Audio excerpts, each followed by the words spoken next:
of technologies that existed on Earth, civilization more advanced than we are now.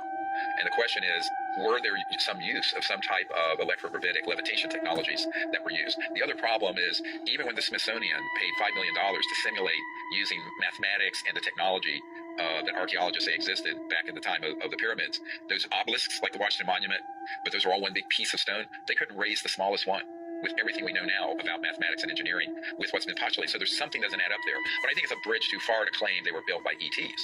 But they were certainly, their construction and the precision of the stones cut, how far they were moved, how they were put into place. There are a lot of questions I have, but I have no proof of how that might have happened, except the man I referred to earlier from Redstone Arsenal area, who is given material occasionally. It's not always extraterrestrial.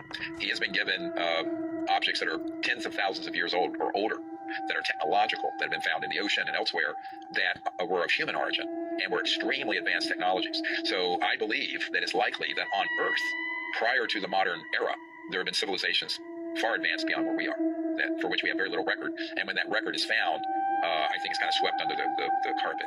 You know, it's interesting. There were years ago when they did the Mars images, and they found that there were these obelisks and strange-looking objects on Mars.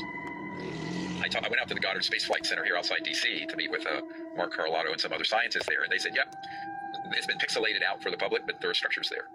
And they were very ancient, but we're talking millions of years old, millions. And I was out in California after I had disclosed this to some people, and a man came up to me from JPL, Jet Propulsion Labs, and I didn't know him. He knew who I was and said, Dr. Greer, here's the issue. You're right, those exist, but we can't disclose that. I said, why? It's not an operational ET device. It's not, it's old. He says, yes, but you don't understand how powerful this information is. I said, why?